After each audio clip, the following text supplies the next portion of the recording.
Silence is one of the most powerful tools you will ever have in your life, but most of us misunderstand it. We think silence means weakness. We think it means we're letting someone win. We think it means we're avoiding the problem. But when you're dealing with a narcissist, silence is not weakness. It's strategy. See, a narcissist feeds on your reaction. They don't just want to be heard, they want to be seen controlling you. They thrive when you get angry, when you defend yourself, when you argue back, when you try to prove your side of the story. That reaction is fuel. That reaction is oxygen. And the more you give it, the stronger their fire burns. But here's the truth. When you withhold your reaction, when you stop feeding into their drama, they run out of fuel, they lose their grip, they lose their control. Because your silence doesn't mean you're powerless, it means you're choosing where your power goes. It means you're not going to waste your energy trying to convince someone who's committed to misunderstanding you. You're not going to waste your peace trying to fix someone who doesn't want to be fixed. You're not going to waste your breath trying to get water from a dry well. There's a verse that says, "Even a fool is thought wise if he keeps silent." You know what that means, that sometimes the smartest thing you can do is say nothing at all. Not because you don't have the words, not because you don't know what to say, but because your peace is worth more than your point. And when you choose silence, you're not surrendering the fight. You're winning a bigger one. You're winning the fight for your mind, your emotions, and your spirit. See, the narcissist wants to pull you into their storm. They want you to live in their chaos. They want you to dance to their rhythm. But silence says, no, I refuse to play this game. I refuse to be your entertainment. I refuse to be your source of energy. Silence is not passive, it's active. It's discipline. It's restraint. It's knowing that not every battle is meant to be fought with words. Some battles are won by simply refusing to engage. Now, does that mean you let someone walk all over you? Absolutely not.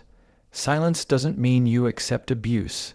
Silence doesn't mean you sit quietly while someone destroys your spirit. Silence means you're wise enough to know when speaking is useless and when stepping back protects your soul.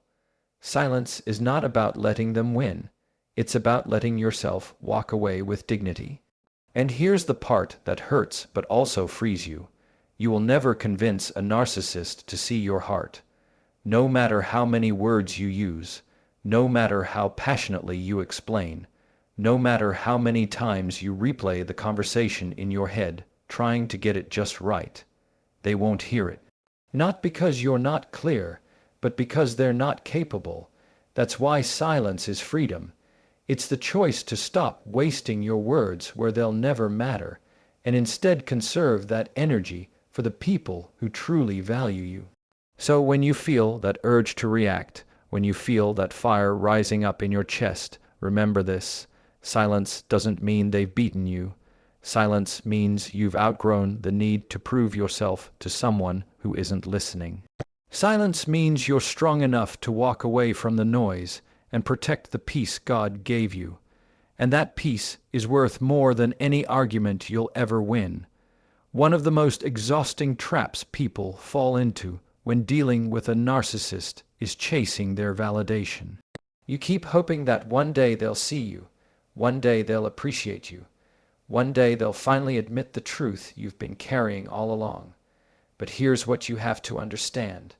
They cannot give you what they don't have. You're asking them for empathy when they don't have empathy to give. You're asking them for love when their version of love is twisted around control. You're asking them for accountability when accountability feels like death to their ego. That's why it feels like you're constantly empty after every interaction. It's not because you're not enough. It's because you've been drawing water from a dry well. And what happens when you keep going to that dry well? You get frustrated. You get resentful. You start questioning yourself. Maybe I'm the problem. Maybe if I explain it one more time, they'll get it. Maybe if I change myself, they'll finally love me the way I need. And that cycle keeps you trapped because you keep waiting on a person who will never deliver what you're asking for. Not because you don't deserve it, but because they're incapable of it. You're expecting fruit from a tree that doesn't bear fruit, and every season you stand there waiting is another season of your life wasted. The truth is, the validation you're chasing from them isn't the validation that defines you.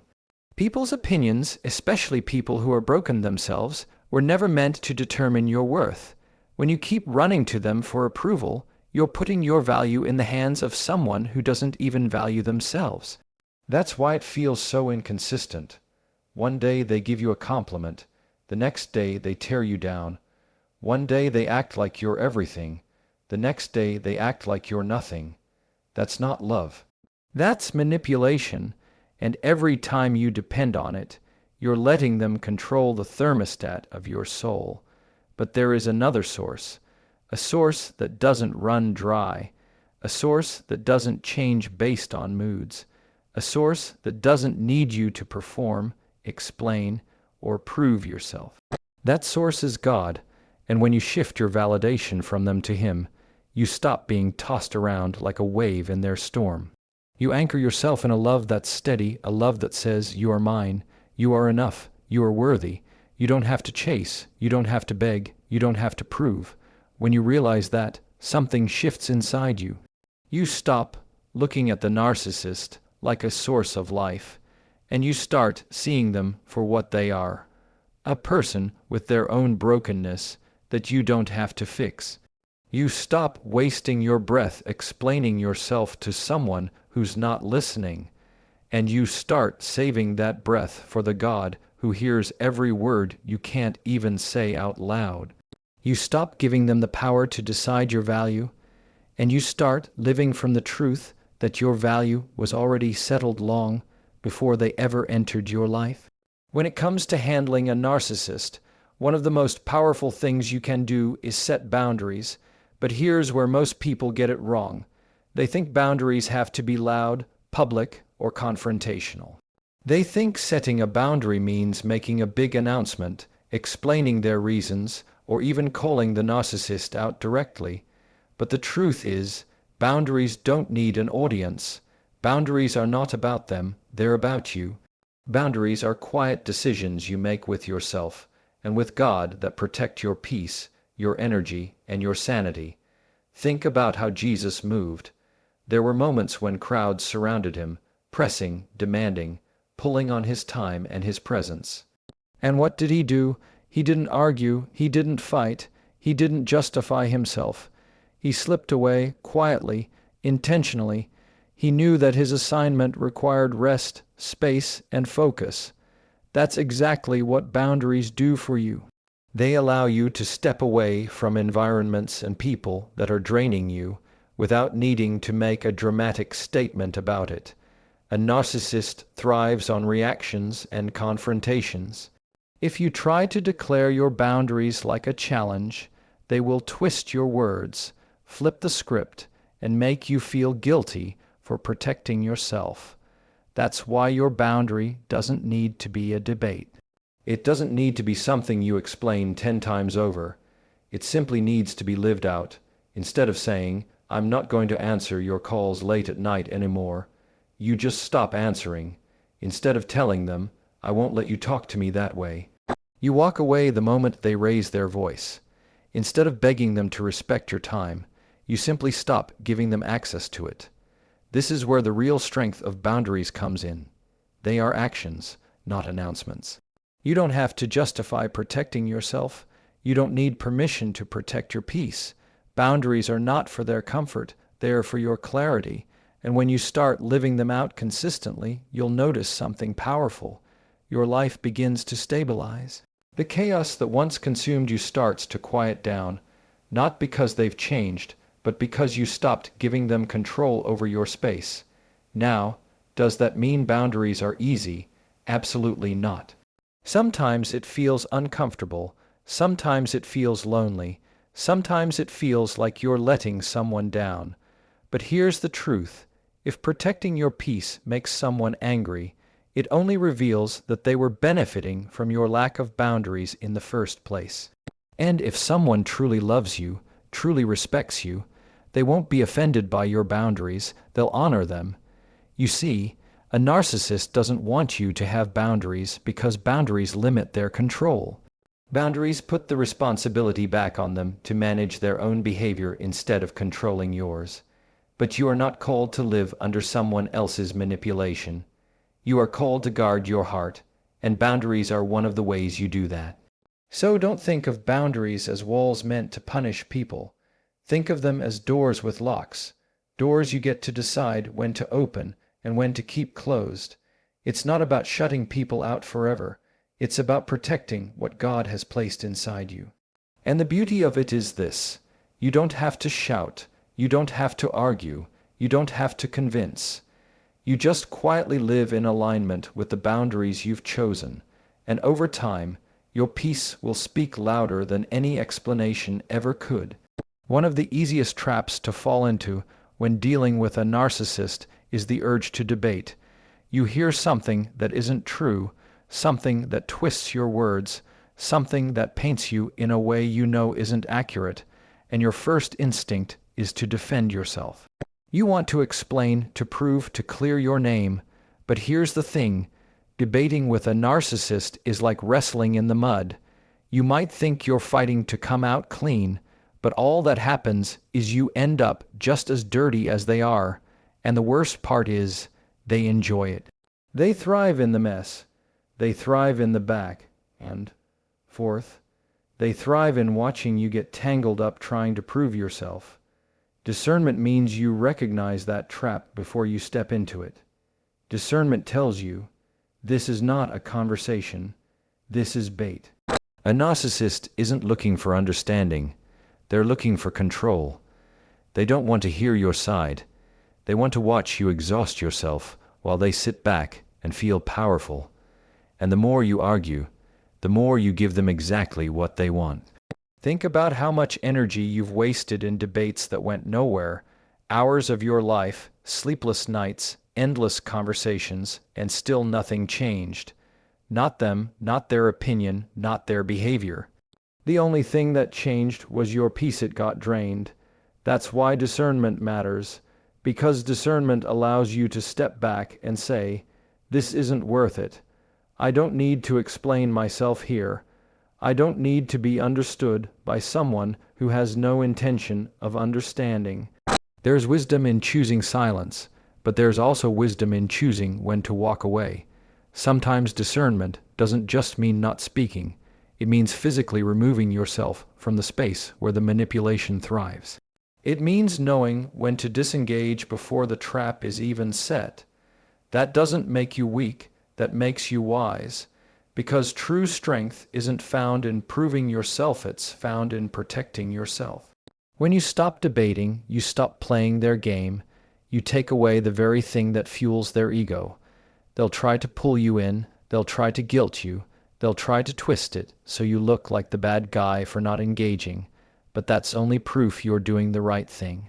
Because if your silence bothers them, it means your peace was the one thing they couldn't control. And I know it feels unfair. I know it feels like you should get the chance to defend yourself, to set the record straight, to finally make them admit the truth.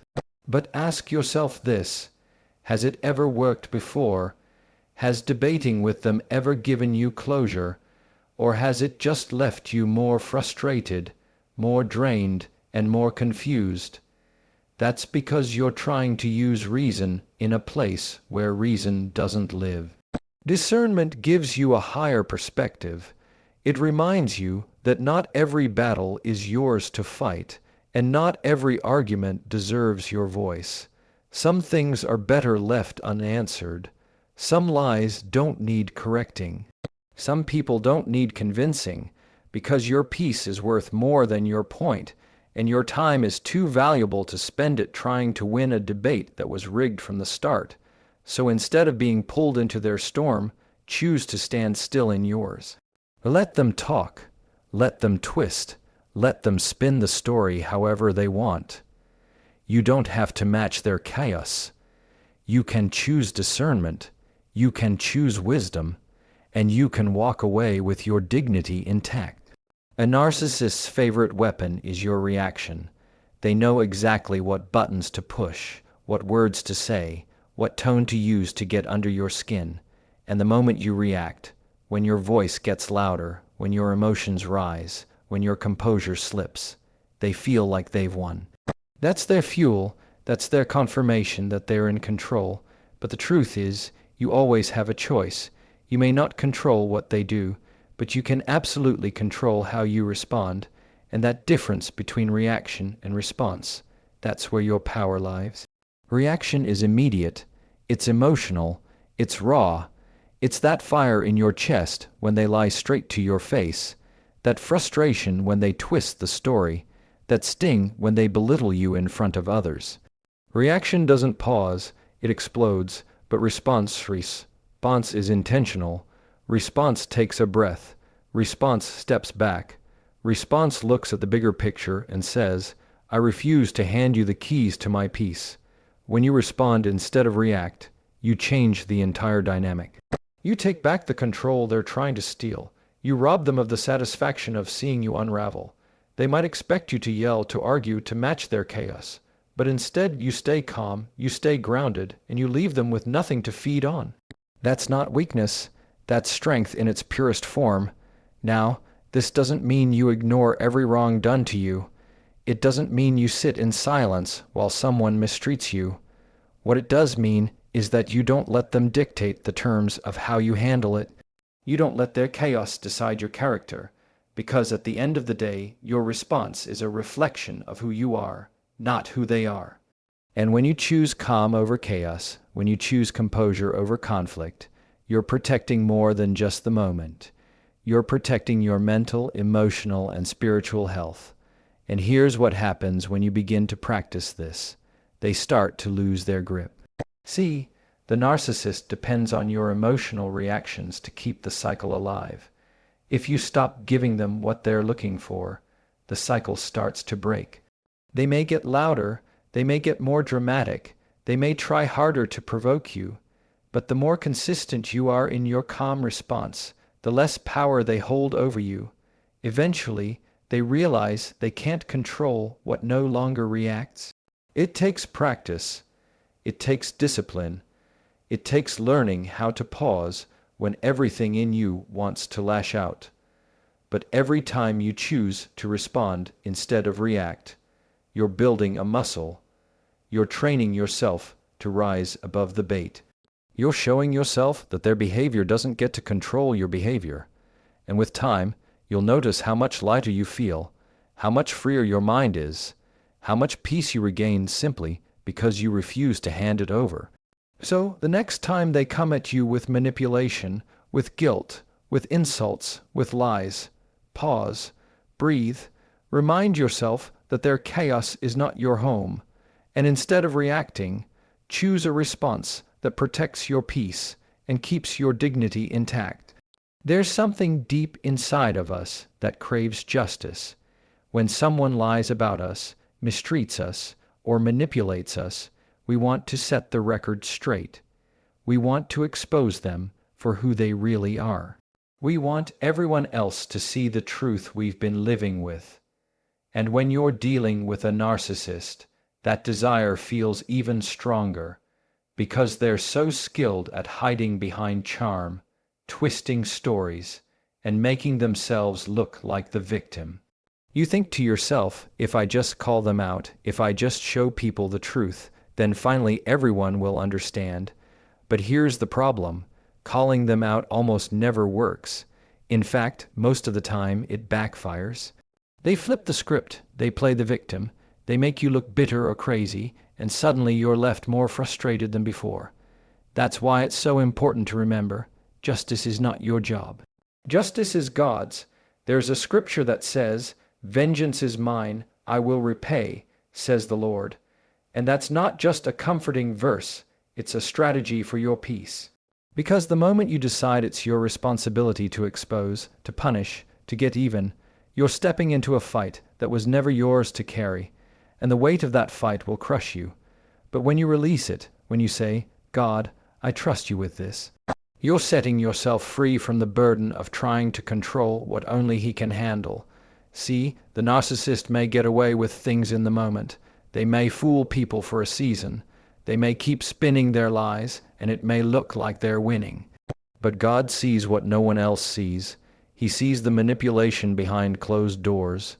He sees the heart behind the mask. He sees the truth that no story can hide. And his timing, though it may not match yours, is always perfect. Sooner or later, truth rises. Sooner or later, masks fall. Sooner or later, God balances the scales. And while you're waiting for that, your job is not to expose it, to endure wisely. It's to guard your heart, set your boundaries, and protect your peace. It's to rise above their chaos instead of being dragged into it. Because what good is it to call them out if, in the process, you lose yourself? What good is it to prove them wrong if you end up bitter, angry, and exhausted? That's not victory. Victory is being able to walk away with your dignity intact, knowing you didn't have to destroy yourself trying to destroy them. Letting God handle justice doesn't mean you excuse their behavior. It doesn't mean you let them keep hurting you. It means you refuse to let their brokenness dictate your behavior. It means you trust that the one who sees everything will deal with what you can't. And the beauty of it is this: when you leave justice in God's hands, you get to keep your peace in yours. So the next time you feel that fire rising up, that urge to call them out, to tell the world the truth, to finally get even, pause. Remember that you don't have to carry that weight. You don't have to spend your life trying to make people see what God already knows, because the truth doesn't need you to fight for it. God fights for it.